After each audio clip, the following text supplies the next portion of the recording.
Quick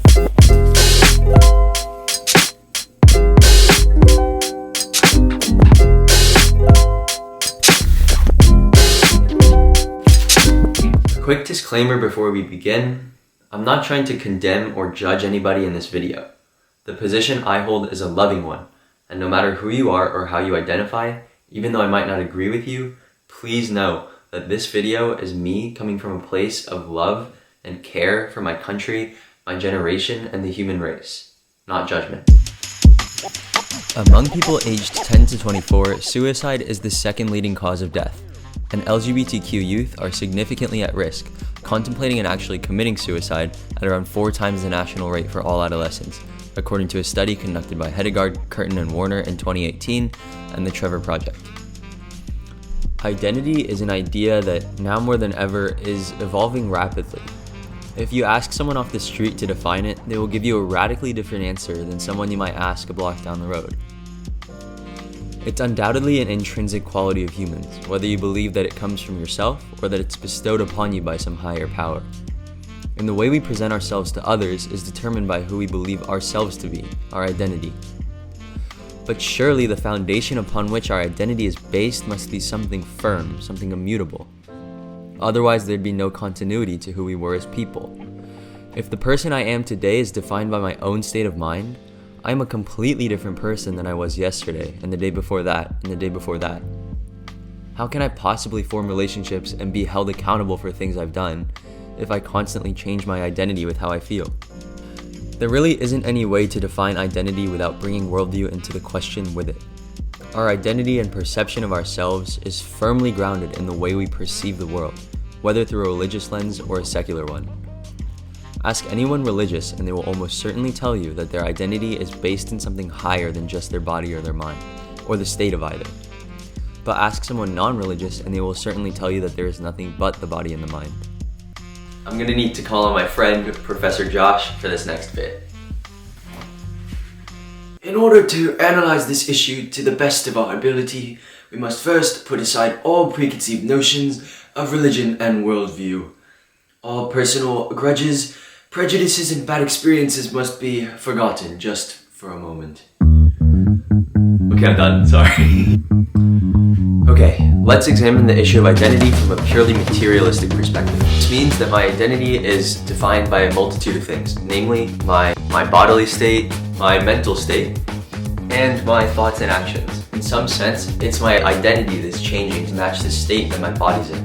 And even if I were to impose my mind's own idea of my identity upon my body, it would change every day because the mind is fickle and it changes every day too. Consciously, we make about 35,000 decisions every single day.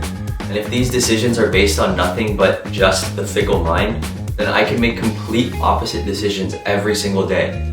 My friend one day wouldn't know who I was another. Okay, so it seems like from a purely pragmatic standpoint, our society, which is one that requires accountability for our actions in order for the justice system to exist, and also it's a society that facilitates human relationship and interaction, it seems like our society requires that our identity be based upon something that persists consistently and stably through time. Both our time on this earth and in an afterlife, if you believe in that kind of thing. And we don't even have to get into the weeds with religion here. Like, we don't even have to talk religion. At this point, we may not necessarily know what that constant, persistent thing that we base our identity on is, but as a society, if we can get to a place where we know that our identity is based on something other than just our mind or our body, then a world of change can occur. How? How is the big question. When our identity isn't grounded, things that ought not take its place start to take its place. So for example, right now, I'm about to say something that is a bit of a hot button issue. Please do not get offended. I'm not trying to offend or hurt anybody. I'm just observing and reasoning based on my observations. A big issue right now is gender identity and sexuality.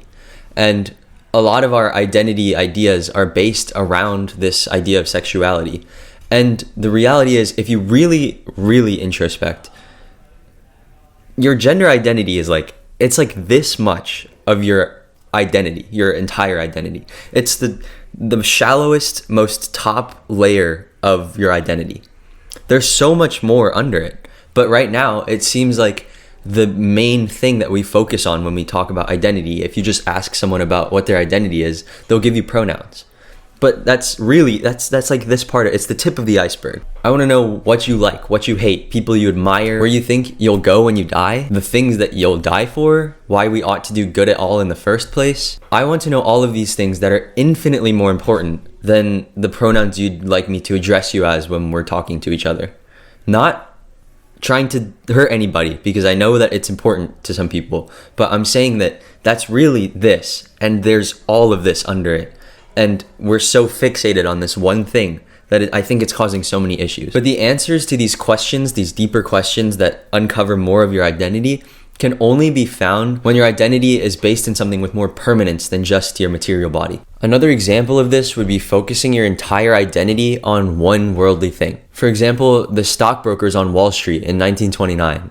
When the market crashed and they placed their entire identity in their success at their job, that's when they jumped out of the windows and killed themselves. Similarly, I visited Cornell and we saw this bridge that had a net on the bottom. And my dad was explaining to me that the net was there because these kids who placed their entire value and identity on studying, thinking that they were the best at their school and like top tier, they went to Cornell and realized that there are these kids who studied so much harder and just are so much smarter than them.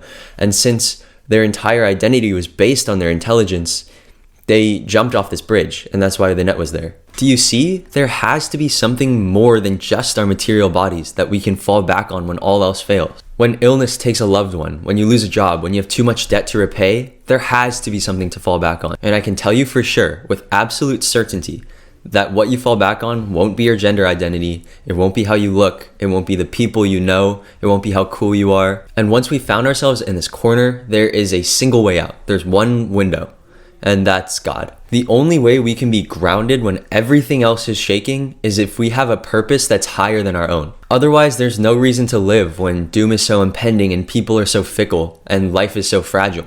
That's even what the skeptics Christopher Hitchens and David Hume will tell you. They didn't have any reason to live. We must have a higher calling, a purpose, a true identity. So to those watching, to those who are the future of our civilization, to those upon whom future generations will be built, I implore you to seek the God of the Bible. Find a purpose more fulfilling, more purposeful than one we can conjure up with all the matter on this floating ball. For our flourishing and for our posterity's flourishing and for the sakes of our eternal souls, let's find a true identity together.